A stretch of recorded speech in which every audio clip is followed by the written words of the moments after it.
See, the horse is going down the same at the back as it is the front.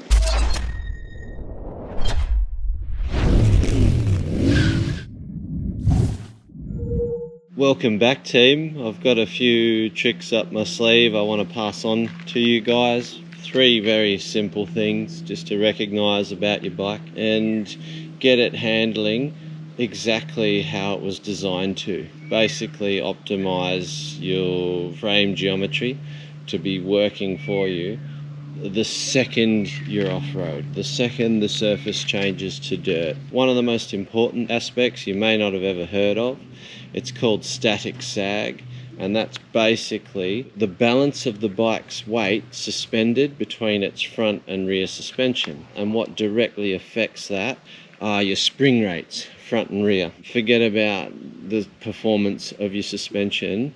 It's all about actually springing it to hold the bike's weight and your weight first before you should ever consider valving, compression, rebound, all of that. You've got to set the ride height, set the geometry, and give the bike its best chance to actually handle hitting bumps as it's traveling forward. Anyway, let's get started. So the first thing you need to do to check the static sag on your bike, get it off the stand, hold it, pick a point, right? So look at the edge of your indicator or the edge of your exhaust, give it a push just to set it at the, at its most relaxed position, and then take the weight off it, lift it. At the least, you should be getting about 1 inch of travel. You go into motocross, supercross, no doubt road racing as well, they set their sags to the millimeter, right? But look, just in your shed at home, if you've got too much, the bike's going to struggle to turn. If you haven't got enough, meaning she's jacked up, it's going to be a nightmare. It's really going to affect the front end handling of your bike and the ability for the rear tyre to gain any kind of traction, all right? Same with the front. Just grab your front brake, stick your hip into the seat and pull back. See how much it lifts, right? I'm probably over half a tank, so I'm somewhere between half and a full tank, so there's a bit of fuel in there. And I reckon I've got more static sag at the front than I do the rear, but that at the moment, the way this bike is riding for the fuel that I have in it, that's a good compromise, okay? And I can increase that with some bikes have preload adjusters, other bikes have, 32 years ago, they put valves in the Warhorse to allow for some air pressure. You could basically adjust the preload with air. It's just air assistance for the spring, and you can literally pump some of that static sag out of it. But you don't, you can't have too much. If your forks are locked out, you got way too much spring preload. Same concept with the rear. If there's no static sag, as the surface drops away from the wheel, there's no travel left for the tyre to drop in and follow the fine contours. And you'll get a very vague, you won't get the benefit of your tyres. You'll have a very vague front end and a very loose rear end. Unless the wheels can drop into these finite little changes in the surface, you are going to have the most, sketchiest feeling bike. It's just an untrustworthy feeling. It's not nice. So what immediately changes with static sag is rider sag. Same thing, only with my weight on the bike. You give your bike a little jiggle like this, right? Get in the center, okay? If I just add weight, you want the bike to be going down like this, level. Not like this, but level, right? That's holding its geometry, it's holding its ride height, whether it's doing 30 kilometers an hour or 130 kilometers an hour. So the whole purpose of getting your spring rates and your static sag right is to hold the bike at its optimal geometry the whole time you're traveling. Before you hit bumps, after you hit bumps, you want the bike to settle back to its optimum geometry. You could be way out. You could have way too much static sag at the front. It's already sunk before you're even on it, and you could have not enough at the rear. The second it touches sand, it's just going to want to be like, you know, tank slapping the front and you got zero control. In sand, for example, when you have the correct static sag and it's level, even if you do nothing, even if you just roll off the throttle, holding that set geometry and that balanced ride height, it will actually roll across the top of the sand. Then when you actually apply power, dig the rear in, raise the front, it will start to ski. You will feel like you can actually ride the sand. It's like, hold on, it's working. This is working. I'm not tucking and tank slapping and fighting and just constantly trying not to faceplant. The bike's actually riding the sand. And a lot of that comes down just to the initial balance, which is all based on your spring rates. If you're a 100 kilo plus rider and you get your standard T7 or 890 or GS, they can't make a universal package for every weighted rider. They get, you know, they aim for about the 80-85 kilo rider, and they give the set springs, and that's kind of the target population. And good luck to anyone who's lighter or heavier than that. It's up to them to recognize what they need to change. A lot of these new adventure bikes have a manual adjuster where you can crank up the spring preload. You can tinker with all this stuff and get your inch of static in the back. And with the forks, some of them, the good ones, will have preload adjusters on the fork, an actual nut in the fork cap that you can add spring tension, and as you wind those in, you'll see the front want to rise up. And between the two, you'll be able to set your static sag. Don't go too much into it with rider sag. You'll be getting tape measures and all the rest, and you're going to have, you know, we've got big fuel tanks. It's going to change with fuel.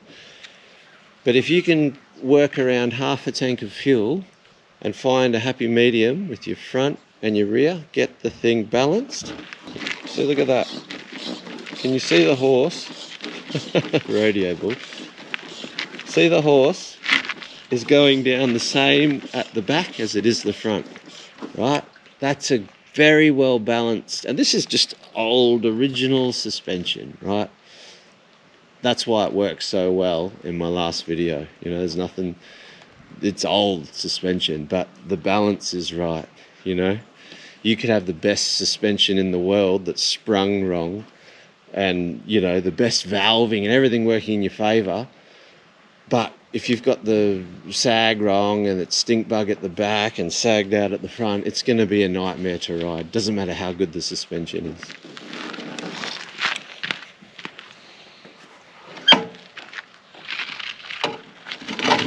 Starting with the rear shock, if you don't happen to have a manual preload adjuster, Warhorse doesn't have it, so you got to go old school with a hammer and screwdriver basically. There's two locking rings on top of the spring.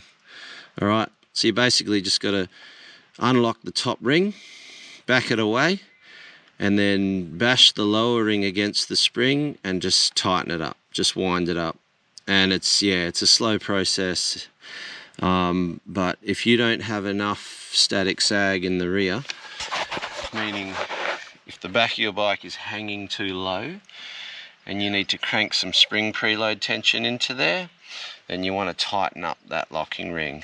Now, that's a bit of a band-aid fix. There's only so far you can go with that. You may need to get a heavier spring to suit your weight, and pretty much dealerships will help you out there. They should be switched on. Someone behind the counter should be switched on to go through the spring weight rates, and you can get genuine springs, or just take it to a good suspension guy. Don't let them open up the shocks and start. They don't have to go near the internals, right? They don't have to pull the pistons out and muck around, you know, leave your brand new shock alone. Just get it sprung to suit your weight. Tell them that that's all you want, and it's easy. They pull the shock out, get the spring off, order the stiffer spring, go 2-3 rates higher, whatever, and they spring it, and then with the adjustment you'll be able to dial in that right amount of static sag. Even more so if you're carrying luggage, you know. Luggage is a big deal. Same with the fork. A lot of them have preload adjusters, which are basically a nut that actually rotates inside the cap. You can wind those in to put more tension on the spring, and that'll be able, you'll watch your fork raise, as in, you'll extend the travel and get it to that right ride height. And you want somewhere between 1 inch to 2 inches of static sag. That's going to change. That's going to vary so much because of your fuel. But just get a happy medium, set it with about half a tank. In the case of the Warhorse, it's got these valve caps, and it's awesome. One of those little mountain bike pumps are ideal. So someone out there will know the actual factory ratings of what you can put in there. But for that sand run last week, I ran 10 psi. It's just 10 pounds of assistance to the spring, and it just lifted the front to a nice ride height. And you saw how well the horse ran in the sand. She was legendary. So that's an easy one. That's an easy fix. Again, if you found that you do have these preload adjusters on your fork, and you've had to wind them all the way in to get it even close to 1 inch to 1.5 inches of static sag, then they're sacked out. Your bike's too heavy, you've got too much shit on it, so you need to get firmer springs. And the problem is, guys, when you've got too much static sag, and then compounded by your body weight, which is then too much rider sag, what's happening is you're using up all your suspension travel before you've even hit anything. Okay, so what the correct spring rates do, and the correct static sag, it puts the bike in its optimal position to hit something. So if you've got 200 mil of travel and you've used up 100 of that just by sitting on the bike, you've effectively got 100 mil of suspension travel. It's not enough. Get it sprung right, lift it up into its operating, range. This whole static sag, rider sag thing, it's very important. And you're probably riding your bike around with it so out of balance, just thinking you can't ride for shit. And you could be riding so much better if you just get this stuff right. Tyres, hey? I know, probably the most exhausted topic of all time. And still, people just continue to get it so wrong in the off-road world. Look, I'm just going to cut straight to the point. If you want to use your adventure bike off-road, get away from these touring tyres. A touring tyre is just a street tyre. It will give you nothing off-road, right? You look at a tyre, if its entire profile is just round like a typical street bike tyre, and they've carved grooves out of it, it has no business off-road, okay? You need a tyre that has actual individual blocks coming out of the carcass. And the thing is, right, look at the surface area. If you got that touring style tyre with the grooves cut out of a rounded surface versus actual block knobs protruding out of the carcass, imagine getting the two and trying to make an impression in the dirt, right? So with the touring tyres, they are just laying out surface area and not giving any kind of penetration into the dirt. When you have individual blocks protruding, it doesn't matter how big they are, look at the gap. Look at the ratio between the gap and the actual block itself. When you have bigger gaps and protruding knobs, it's actually going to press into the dirt and make a mark. They don't even have to be that high, right? And that's how they get this compromise, this perfect compromise for the thing to actually still feel okay on the tar. I'm never going to outride these tyres on the street because I don't try and ride fast on the street. I don't care. I just get to where I need to go. The bike's smooth, it's not noisy, and I'm getting good mileage. I've used this kit across Australia, you know. I've actually, with the front, I've found that this front tyre is my new touring tire, because I do runs to the city and I hit the freeway and all the rest, and this is the most I'm ever willing to compromise for that street kind of comfort and grip. But I can still go and charge through the sand and ride through the gravelly hills. I can still do it all with these tires, right? I still have confidence to ride off-road because there's an edge. There's a sinkable, impressionable knob that can actually stick into the dirt. You will never achieve that with a touring tire. Touring tires have no business off-road. They're just probably at best wet weather street tire. Don't get sucked into that. Don't get sucked into thinking, oh, I'm going to ride across the USA or ride across, you know, Africa, and I need a tire that's going to go the whole distance. Well, you need this touring tire. Bullshit. Don't touch them. They do not work off-road. You need a knob that penetrates. Look at soccer players' sprigs, right? It's the same concept. The weight of their body is pushing those sprigs into the grass, into the surface of the ground. And they don't have to be that deep. They just need to put an edge in the dirt. And as soon as you've got an edge in the dirt, you've got grip. And when you combine a tire like this with the right pressures off-road, you'll be amazed at how good they actually are with a big bike. There you go, team. You can do this in your shed at home, and I guarantee it'll transform the handling of your bike if it's way out of whack. Just try and get that inch of static sag in the back, about inch and a half, 2 inches at the front, depending on how much fuel's in your tank. You'll know the second you hit a softer surface.